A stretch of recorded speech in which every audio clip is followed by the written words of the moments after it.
안녕하세요, 여러분. 오늘은 TV조선의 간판 오디션 프로그램인 미스터트롯 3에서 영광의 왕관을 차지한 주인공 김용빈 씨의 이야기로 문을 열어보려 합니다. 길고 긴 무명의 터널을 지나 정상의 자리에 당당히 서게 된 그에게는 어떤 사연이 있었을까요? 그리고 그는 왜 트로트 신동이라 불리며 무대에서 찬란한 존재감을 뿜어낼 수 있었을까요? 지금부터 김용빈 씨가 걸어온 길, 그리고 그가 전하고 싶은 메시지를 함께 살펴보도록 하겠습니다. 여러분께서도 잘 아시다시피 미스터트롯 3 최종 우승자는 김용빈이었습니다. 1대 진, 인 이명웅, 2대 진인 안성훈을 잇는 3대 진이 탄생한 순간은 많은 시청자들의 열렬한 응원 속에서 이루어졌죠. 사실 그의 우승은 어느 정도 예견됐다는 평이 많았습니다. 왜냐하면 예선에서부터 선보인 가창력이 상당했고 그 실력을 증명하듯 대국민 응원 투표에서도 초기부터 1위 자리를 놓치지 않았기 때문입니다. 현역부 A조로 참가해 태진아의 애인을 부르며 올 하트를 받았을 때부터 전문가들과 팬들의 기대감은 하늘을 찌르기 시작했습니다. 본선 2차전인 1 데스매치 무대 역시 김용빈에게는 진가를 발휘할 기회였습니다. 패트김의 이별로 무대에 올라 라이벌 박지우와 맞붙었는데 결과는 14표 대 1표로 압도적인 승리였죠. 당시에 심사를 맡은 마스터들은 그의 깔끔하면서도 풍부한 감정 표현에 극찬을 보냈습니다. 탄탄한 기교뿐 아니라 전달력과 진정성이 더해졌기에 보는 이들에게 깊은 인상을 남길 수 있었던 것입니다. 트로트 신동, 그는 누구인가? 김용빈은 1992년생으로 이미 데뷔 22년 차에 접어든 현역 가수입니다. 비록 대중들이 그의 이름을 크게 알게 된 것은 최근이지만 트로트 마니아들 사이에서는 언젠가 빛을 볼 가수로 일찍부터 주목받아 왔습니다. 맑은 음색과 구성진 창법 덕분에 어린 시절부터 트로트 신동이라는 타이틀을 거머쥐었다고 하는데요. 심지어 4세 때부터 트로트를 부르기 시작했고 7세 때는 고향인 대구 지역 백화점 노래자랑에서 상을 거머쥐며 일찍이 두각을 나타냈습니다. 이후 각종 지역 행사 무대에 오르며 차곡차곡 실전 경험을 쌓았고 초등학교 6학년 때인 2004년에는 정식으로 1집 앨범을 발매하며 가수의 길에 본격적으로 뛰어들었습니다. 한창 성장기에 있던 그 시절 보육원과 양로원 등을 찾아가 공연하며 무대를 익혔고 자연스럽게 트로트라는 장르에 더욱 애정을 쏟아붓게 됐습니다. 이미 12세 무렵에는 300곡이 넘는 트로트를 외워서 부를 수 있었다니 그야말로 놀라울 따름입니다. 2005년에 SBS 도전 1000곡 최연소 우승자로 이름을 올린 것도 결코 우연이 아니겠죠. 하지만 한때 트로트 시장이 지금처럼 폭넓은 인기를 누리던 시절이 아니었던 터라 그의 재능이 대중적인 주목을 받기까지는 오랜 시간이 필요했습니다. 2008년에는 일본 가요계 진출을 위해 직접 일본으로 건너간 적도 있었지만 그 이후로는 김용빈의 소식이 서서히 매스컴에서 사라지기 시작했죠. 무명 시절과 제도약 2012년에 2집 앨범 보고 싶어서를 내놓으며 다시 한번 복고했고 2013년에는 KBS 가요 무대에 출연해 젊은 나이에도 기품 있는 트로트 창법을 선보여 화제가 되었습니다. 어린 시절 트로트 신동으로 불렸다면 20대에 들어서는 트로트 프린스로 불리며 또 다른 매력을 뽐냈습니다. 심지어 가끔 아이돌로 전향할 생각이 없느냐는 러브콜을 받기도 했다고 합니다. 한 인터뷰에서 SM엔터테인먼트의 이수만 총괄 프로듀서가 아이돌 해보지 않겠느냐 라는 제안을 했다가 거절당했다는 일화는 유명하죠. 김용빈은 트로트를 못하게 될까 두려워서라는 솔직한 이유로 그 제안을 고사했다고 합니다. 그만큼 트로트에 대한 애착이 남달랐던 셈입니다. 이후 그는 2014년에 그리운 사랑, 2017년에 나 아직도 사랑은 어떻게 생겼을까, 2019년에 가요 무대 옛노래 애창곡 1, 2등을 발표하면서 꾸준히 가수 활동을 이어갔습니다. 그러나 모든 가수가 그렇듯 자신의 이름을 널리 알리기까지는 수많은 어려움이 뒤따랐습니다. 긴 시간 동안 무명으로 지냈고 다시 무대에 서지 못할 것 같다고 절망한 시기까지 겪었다고 하니 그가 미스터 트롯 3 우승자로 화려하게 복구했다는 사실은 더욱 기적처럼 느껴집니다. 오디션 열풍 속에서 피어난 꽃. 2020년대 들어 대한민국 가요계에 일대 트로트 붐이 일었습니다. 중장년층의 전유물로 여겨지던 트로트가 신구 세대를 막론하고 사랑받는 장르가 되었고 각종 방송사가 트로트 오디션 프로그램을 쏟아내기 시작했습니다. 김용빈 역시 이러한 흐름에 발맞춰 KBS 트롯 전국체전에 출연해 탑 8에 오르며 존재감을 재확인했는데 최종 5위에 머무른 탓의 왕좌를 향한 갈증은 여전히 남아 있었습니다. 반면 당시 같은 프로그램에서 1위를 차지한 진혜성, 2위를 차지한 재아, 4위를 차지한 신승태, 8위를 차지한 한강 등도 이후 다른 방송사의 경연 프로그램인 MBN 현역가왕 2에 참여하는 등 트로트 부흥기 흐름을 이어갔습니다. 이러한 가운데 김용빈이 드디어 미스터 트롯 3에서 진정한 왕관의 주인공이 됨으로써 오랜 무명 시절의 한을 풀고 트로트계의 중심으로 우뚝 서게 된 것이죠. 왕관을 쓴 그의 속마음.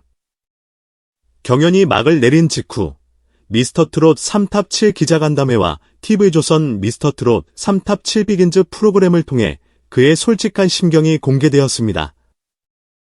가장 인상적인 부분 중 하나는 과거 그가 경연 프로그램에 출연조차 두려워했던 이유였습니다.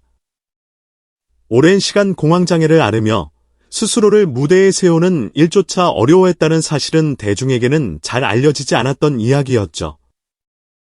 하지만 돌아가시기 전 할머니가 미스터 트롯에 나오는 너를 꼭 보고 싶다라고 말씀하신 게 그에게 가장 큰 동기가 되었다고 합니다. 할머니의 염원을 들어드리고 싶었다는 말 속에는 무대 위에서 휘황찬란한 스포트라이트를 받던 그가 내면적으로 겪던 싸움의 고통과 사랑하는 가족에게 기쁨을 주고 싶었던 소망이 고스란히 담겨 있었습니다. 그래서인지 우승을 확정지은 뒤 그는 이 모든 것이 할머니 덕분이라며 눈물을 감추지 못했죠. 인기, 그리고 앞으로의 계획. 그는 우승 직후 하루 1일 찻집 이벤트를 열었는데 생각보다 훨씬 많은 팬들이 찾아와 준 덕분에 본인도 깜짝 놀랐다고 합니다. 길거리를 다닐 때는 마스크와 모자를 써도 금세 알아보는 사람이 늘어났다고 하니 인기가 빠르게 상승 곡선을 그리고 있는 게 분명해 보입니다. 3억 원이라는 꽤나 큰 우승 상금을 받았는데 이를 어떻게 사용할 계획인지 묻자 우선 고모에게 고마움을 표현하고 싶다고 말했습니다.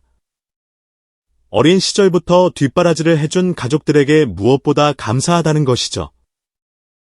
또한 함께 동고동락해온 동료 멤버들에게 선물을 주고 싶고 팬카페 사랑빈 회원들에게도 받은 사랑을 돌려주고 싶다고 밝혔습니다. 마지막으로 자기 자신에게도 잘 버텨줘서 고맙다는 의미로 뭔가 기억에 남을 만한 선물을 하고 싶다고 하니 정말 따뜻한 마음씨가 느껴집니다. 공황장애, 우울증 그리고 극복. 어린 시절부터 무대에 오르며 누구보다 일찍 음악 인생을 시작한 그이지만 한편으로는 마음 깊은 곳의 어두움을 혼자 사귀는 시기가 길었다고 합니다. 공황장애와 우울증을 앓으면서도 쉽게 주변에 털어놓지 못했고 그로 인해 활동을 쉬어야 하는 순간도 많았습니다. 그러나 그 과정에서 할머니라는 든든한 존재가 있었고 돌아가신 뒤에도 할머니의 마지막 소원을 이루어드리고 싶다는 일념이 그를 다시 무대로 이끌었습니다. 무대 위에서 김용빈이 전하는 감동은 어쩌면 이러한 상처와 고통을 바탕으로 한 진정성 덕분인지도 모릅니다. 힘든 시절을 이겨낸 사람이기에 노랫말 한 구절 한 구절에 묻어나는 감정이 더욱 절절하게 전달되는 법이니까요. 김용빈이 이별을 불렀을 때 무대 위에서 주저앉아 눈물을 흘리는 장면이 화제가 되었습니다. 이때 장윤정 마스터가 던진 말, 무대는 자기 자신과의 싸움이고 그래서 참 외롭다는 조언이 김용빈에게 큰 위안이 되었다고 합니다. 사실 트로트 가수라는 길도 외로운 싸움의 연속이었을 겁니다. 다만 이번 미스터 트롯 3를 통해 탑 7 멤버들과 함께 활동할 수 있게 되면서 이제는 더 이상 혼자만의 싸움을 이어가지 않아도 된다는 안도감이 그를 밝히는 것 같았습니다. 탑 7 멤버들에 대한 애정도 각별합니다. 김용빈은 멤버들끼리의 사이가 유독 돈독하고 함께할 시간이 기대된다. 우리 멤버들의 케미를 기대해달라고 말했는데 실제로 이들이 출연하는 갈라쇼와 비긴즈 프로그램 등이 높은 시청률을 기록하며 대중들의 큰 사랑을 받았습니다. 빛나는 미래를 향하여 미스터트롯 3 탑 7 김용빈, 손비나, 철록담, 춘길, 최재명, 남승민, 추혁진은 경연 이후에도 왕성한 활동을 펼치고 있습니다. 실제로 미스터트롯 3갈라쇼와 미스터트롯 3탑 7 비긴즈가 3주 연속 목요 예능 시청률 1위를 차지하는 저력을 과시했으며 전국 투어 콘서트는 이미 시작부터 매진 사례를 기록하고 있습니다. 일본 진출 소식 또한 들려오고 있으니 앞으로 해외 무대에서도 이들의 인기를 확인할 수 있을 것으로 기대됩니다. 특히 김용빈은 3대 진이라는 수식어에 걸맞게 폭넓은 음악적 스펙트럼을 보여주고 싶다고 밝힌 바 있습니다. 가슴을 울리는 정통 트로트부터 젊은 세대를 사로잡을 신선한 시도까지 다채로운 모습을 보여주고 싶은 욕심이 있다고 하죠. 최근 트로트 열풍이 거세다고는 하지만 그는 트로트가 일시적인 붐이 아니라 오랫동안 사랑받는 장르가 되도록 기여하고 싶다는 의지를 드러냈습니다. 더불어 무명 시절의 경험과 우울증, 공황장애 극복기를 바탕으로 자신과 같은 꿈을 가진 후배들에게 희망의 메시지를 전하고 싶다고도 말했습니다. 할머니의 염원으로 시작된 경연 도전, 무명 시절의 아픔, 스포트라이트 속에서도 지속된 내적 갈등 등 김용빈의 이야기는 결코 평탄한 길만을 걸어온 성공담이 아닙니다. 그럼에도 불구하고 포기하지 않고 다시 일어서 트로트 신동에서 미스터트롯 3진으로 우뚝 선 그의 모습은 많은 이들에게 감동을 주고 있죠. 한 사람의 인생이 곧 음악에 그대로 녹아들 수 있다는 점에서 우리는 그의 노래를 통해 슬픔과 기쁨, 희망과 열정을 함께 느낄 수 있습니다. 한때는 공황장애와 우울증으로 인해 무대에 설 용기가 없었다고 토로했지만 이제는 자신과의 싸움을 이겨내고 수많은 팬들의 사랑을 받는 어엿한 가수가 되었습니다. 그런 면에서 김용빈의 우승은 단순한 일이 이상의 의미를 갖습니다. 그것은 고난의 시간이 결코 헛되지 않다는 희망의 메시지이자 음악을 통한 자기 치유와 성장의 본보기이기도 합니다. 여기까지 김용빈 씨의 우승 스토리와 앞으로의 행보에 대해 이야기를 나누어 보았습니다. 꾸준함과 진정성이 빚어낸 열매가 얼마나 달콤한지 그의 노래는 우리 모두에게 다시 한번 알려주고 있습니다. 여러분께서도 김용빈의 다음 무대와 활동을 기대하며 그의 도전을 응원해 주시면 어떨까요? 마지막으로 김용빈 씨의 우승 소감 및 탑 7 멤버들이 함께한 뒷이야기가 궁금하시다면 아래 유튜브 영상을 참고해 보시는 것도 좋을 것 같습니다. 공식 채널에서 그들의 진솔한 인터뷰와 무대 뒷모습을 만나보실 수 있으니 놓치지 마세요. 이 글을 읽어주신 모든 분께 진심으로 감사드립니다. 앞으로도 트로트 음악과 함께하는 즐거운 순간이 가득하시길 바라며 오늘 이야기를 여기서 마무리하겠습니다.